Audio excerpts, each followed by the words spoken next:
राजनीति के चलते फिरते शब्दकोश कहे जाने वाले जयंत जिज्ञासु हैं मेरे साथ। मैं इनसे जानूंगी कि ओबीसी आरक्षण जाति जनगणना को लेकर बात चल रही है, वो इसको किस नज़र से देखते हैं। आप मुझे बताइए, ओबीसी आरक्षण जाति जनगणना की बात कही जा रही है, तो आपकी नज़र में कहाँ तक ओबीसी जाति जनगणना कहाँ तक सफल हो पाएगी। नहीं, कोशिश तो है। और ये आरक्षण से ज़्यादा बड़ा सवाल है। यह देश के अंदर अलग अलग वर्गों के लोगों की सामाजिक, शैक्षणिक, आर्थिक, राजनीतिक स्थिति का पता लगाने के लिए एक बहुत ही वैज्ञानिक प्रक्रिया है, जो सेंसस के ज़रिए हर 10 साल में किया जाता है। अफ़सोस इस बात का है कि इस देश के हुक्मरानों ने उन वर्गों के लोगों की स्थिति को दुनिया के सामने लाने से हमेशा से एक संकुचाहट दिखाई है, मुँह मोड़ा है, जो लोग सत्ता में रहे हैं। इन वर्गों के लोग जो सिर्फ अपनी प्रतिक्रिया नहीं देते बल्कि शासन को चलाने का काम करते हैं, जब जब उनको मौका मिला उन्होंने कोशिश की कि ये हो जाए। अफ़सोस है कि नहीं हो पाया। और पहली कांग्रेस सरकार जो केंद्र में थी, उसने भी जो पहला पिछड़ा वर्ग आयोग का गठन किया, तो कालेलकर जी ने भी इस बात का रिकमेंडेशन किया था कि 61 की जनगणना कास्ट वाइज हो जाए, लेकिन उस रिकमेंडेशन को नहीं माना तत्कालीन सरकार ने। फिर 77 में जब सरकार बनी जनता पार्टी की, तब भी द्वितीय पिछड़ा वर्ग आयोग के गठन के बाद भी रिकमेंडेशन था कि कास्ट सेंसस कराया जाना चाहिए। इन वर्गों के लोगों के लिए समुचित ढंग से नीतियां बनाई जानी चाहिए। उसमें बहुत सारे रिकमेंडेशंस थे। भूमि सुधार की बात थी, कौन लोग लैंडलेस हैं, कौन लोग फुटपाथ पर हैं, कौन लोग भिखारी हैं, कौन लोग रिक्शा चलाने वाले हैं, कौन लोग ठेला लगाने वाले हैं, कौन लोग खोमचा लगा के अपना जीवन बसर करते हैं। ये जब एक बार टोटलिटी में सेंसस हो जाएगा, तो इन सारे वर्गों की वस्तु स्थिति दुनिया के सामने आ जाएगी और फिर उसके हिसाब से उनके लिए पॉलिसी का भी निर्माण सरकार कर सकेगी। आखिरकार ये वेलफेयर स्टेट है, इसका दायित्व है कि यह जाने कौन लोग किस स्थिति में जी रहे हैं, उनके लिए क्या किया जाना चाहिए। शरद यादव आज आए थे, तो बड़े-बड़े नेता जब आ रहे हैं, ऐसे में बीजेपी में 27 ओबीसी एसटी नेता मंत्री शामिल हैं। तो आपको क्या लगता है कि वो ओबीसी जैसे मुद्दों को, दलित जैसे मुद्दों को उठा पाएँगे सरकार में रहते हुए? मतलब जो लोग आ जाए हैं उनकी बात कर रहे हैं कि सरकार में वो आएंगे तो क्या वो ऐसा करेंगे? सरकार में जो है 27 इनकी बातों पर, मंत्रिमंडल, मोदी हाँ। नहीं, मंत्रिमंडल वो का जो 27 की जगह 72 भी हो जाएं, उससे कोई बहुत फ़र्क नहीं पड़ता है। क्योंकि ये लोग लगातार गलत बयानी करते रहे हैं कि पिछड़ा वर्ग का प्रधानमंत्री। एक तो वो मुख्यमंत्री बनने के बाद उनकी जाति पिछड़े वर्ग में शामिल उन्होंने कराई। दूसरा कि पहले पिछड़े वर्ग के प्रधानमंत्री तो एचडी देवगौड़ा साहब थे, जब लालू प्रसाद जी जनता दल के राष्ट्रीय अध्यक्ष थे। शरद यादव जी उसके कार्यकारी राष्ट्रीय अध्यक्ष थे। तो ये सारे लोग ओबीसी ओबीसी कह के ओबीसी के लोगों के हितों के साथ लगातार खिलवाड़ करते रहे। मंत्री बना देना, वो किसी मंत्री की कभी कोई स्वायत्तता तो वो एक्सरसाइज कर नहीं पा रहे हैं। सारे मंत्री मुखदर्शक बने हुए रहते हैं, कोई बयान नहीं अपने मन से दे सकता, कोई अपने मन की बात नहीं कह सकता। इनकी पार्टी के भी कुछ एक सांसद जो हैं दबी जुबान में कहते हैं कि कास्ट सेंसस हो जाना चाहिए, कुछ तो खुले तौर पर कहते हैं। तो ये बहुत ही फिजूल की बात मुझे लगती है, क्योंकि मैं समझता हूँ कि 96, 97, 98 की जो सरकार थी संयुक्त मोर्चा की, वो अद्भुत सरकार थी। अद्भुत सरकार इसलिए मैं कहता हूँ कि पहली दफ़े इस देश के में लोकसभा के स्पीकर आदिवासी समाज से पीएस संगमा साहब हुए। पहली मर्तबा इस देश में पिछड़े वर्ग का आदमी प्रधानमंत्री बना। पहली मर्तबा इस देश में लोकसभा में सदन के नेता रामविलास पासवान जी दलित समाज के हुए। रेल मिनिस्टर, डिफेंस मिनिस्टर पिछड़े समाज के मुलायम सिंह यादव जी। आपको पिछड़े वर्ग की महिला कांति सिंह जी स्वतंत्र प्रभार की राज्य मंत्री कोयला विभाग में। आपको इब्राहिम साहब को लेकर आए थे कर्नाटक से दलित समाज के। पहली दफ़े इस देश में दलित राष्ट्रपति जो बने के आर नारायणन साहब, वो भी यूनाइटेड फ्रंट सरकार के रहते हुए ही।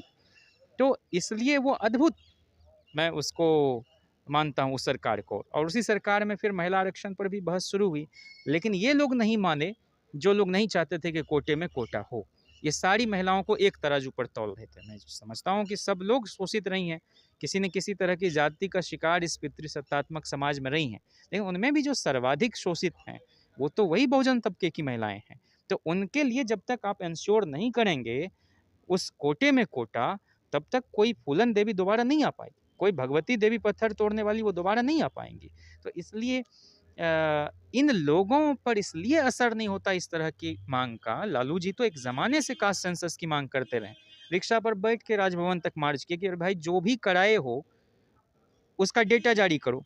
तो पता चला कि जो कराया है वो ठीक से कास्ट सेंसस है ही नहीं, वो सोशियो इकोनॉमिक कास्ट सेंसस है जिसको 4 विभाग में बांटा गया, 4 टुकड़ों में बांटा गया। एक अर्बन जो housing and urban development department है, जो आपको रूरल डेवलपमेंट मिनिस्ट्री है, कुछ एनजीओज, ये सब मिलकर उसका बंटाधार कर दिया और 5,000 करोड़ के आसपास खर्च भी हुआ और जारी भी नहीं किया। बोला कि बहुत सारे इसमें आंकड़ों में त्रुटियां हैं और वो 1948 के जनगणना कानून के मुताबिक सेंसस कराया भी नहीं गया था। वो सेंसस कमीशन ऑफ इंडिया द्वारा कंडक्टेड नहीं था, उसने पल्ला झाड़ लिया, अलग अलग लोगों को देके करवाया।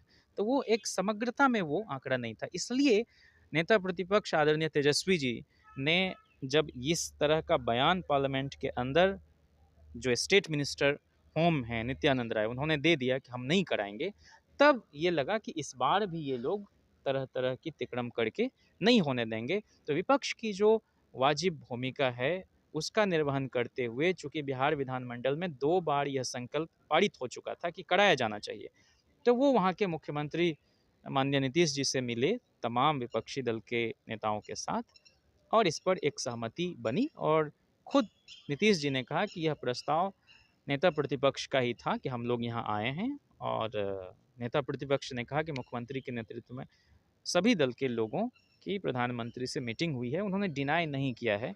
अब क्या करेंगे नहीं करेंगे वो ये लोग जाने, लेकिन इनका जो ट्रैक रिकॉर्ड है उसको देखते हुए ऐसा लगता है कि इनको कोई पॉलिटिकल फ़ायदा होता हुआ नहीं दिखेगा तो शायद ये पलीता लगा दें।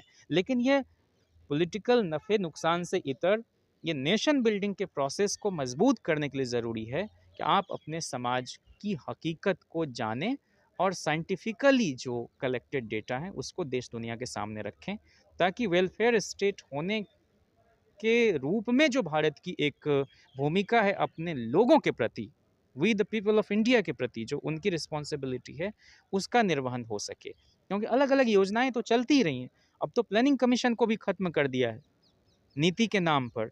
तो बहुत ज़रूरी है कि एक लोक कल्याणकारी राज्य अपनी भूमिका निभाए और ये कास्ट सेंसस कराए। ये बार बार मीडिया में जो लोग गलत बयानी करते हैं और अभय दुबे जैसे लोग CSDS में बैठकर जो एक किस्म की पंडिताई करते हुए नज़र आते हैं कि जो लोग मांग कर रहे हैं उनको इस बात का भान नहीं है कि इसका खामियाजा उनको भुगतना पड़ा जाए। भाई किसको डरा रहे हैं आप? तो कौन नहीं जानता है कि ओवर रिप्रेजेंटेड लोग हर वॉक ऑफ लाइफ में कौन कौन लोग हैं, एकेडमिया से लेके जुडिशरी से लेके आपको लेजिस्लेचर से लेके सब जगह। तो इसलिए ये कोटे के अंदर कोटा की जो लड़ाई लड़ी हमारे नेताओं ने, चाहे वो लालू प्रसाद जी हों, शरद जी हों, मुलायम सिंह यादव जी हों, और ये सब लोग कहते थे 3 Yadavas opposed women reservation bill, गलत बात है। वो लोग अगर नहीं लड़े होते तो आज से 24-25 साल पहले ही 177 MP सिर्फ एक समाज की महिलाएं वहां पर बैठी हुई शोभा बढ़ाती संसद की। आप बिहार की बात करते हैं। बिहार में डोम जाति जो उनको पता ही नहीं है वो किस कैटेगरी में आते हैं, वो अपने आप को हिंदू समझते हैं। हमारी सहयोगी मीना कोटवाल जब वहाँ गई थी तो वहाँ रिपोर्ट उन्होंने की, तो उन्होंने देखा कि डोम जाति जो है बहुजन दलितों में आती है, लेकिन वो अपने आप को हिंदू प्रेज़ेंट करते हैं। तो ये जो मानसिकता है, ये जो सोच है, आपको लगता है ये बदल पाएगी उस तरह से? देखिए, रिलीजन के अंदर चूँकि बराबरी की भावना नहीं थी, रिलीजन में बहुत बड़ी तादाद को दबाया गया, इसलिए उसमें इक्वालिटी के लिए संघर्ष हुआ। बाबा साहब ने कहा कि एनिहिलेशन ऑफ कास्ट हो, ये जाति का जंजाल इस देश को लगातार गुलाम बनाए रखा, इस देश को पीछे धकेलते रहा, इसलिए इसको टूटना चाहिए। जहाँ तक बात है कि किसी एक जाति के अंदर एक रिलीजियस जो पोंगापंथी है, जो दकियानुसी बातें हैं, उसका लगातार विस्तार होने से साइंटिफिक टेम्परामेंट का दरकना, तो ये जो वो मिजाज जो होता है, जो रैशनली सोचता है, लॉजिकली चीज़ों को अप्रोच करता है, उसको देखता है, उस नज़रिए में जो एक तरह की गिरावट आती है और कुंद पड़ता है मामला, तो इसलिए ज़रूरी है कि उस तमाम तबके के लोगों के बीच जन जागरण का काम हो, जागृति का काम हो, सचेतीकरण का काम हो, और वो 1-2 दिन का मामला नहीं है। वो लगातार उठने बैठने से सीधे-सीधे किसी को आप अगर कोसेंगे तो शायद वो रिवोल्ट करेगा और ज़्यादा वो धर्म कर्म में फँसेगा। इस देश में तो धर्म और उपासना की स्वतंत्रता संविधान देता है। जिसको जो भी उनका बिलीफ है उस सिस्टम में वो अपना चले बढ़े। लेकिन लालू प्रसाद जी ने पहली बार बिहार में डोम समाज के व्यक्ति भोलाराम तूफानी जी को मंत्री बनाया।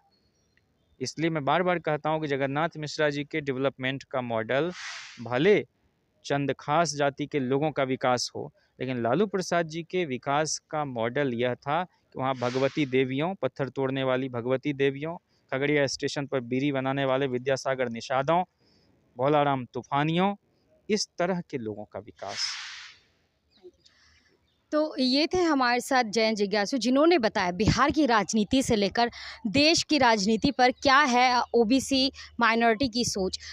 उन्होंने कहा कि जो हमारे देश का जो कुछ ओबीसी तबका है, जो अपने आप को सवर्ण अपर कास्ट में देखता है, उनको प्यार से समझाएंगे तो वो समझ जाएंगे। बबीता गौतम के साथ आप देख रहे हैं द मूक नायक।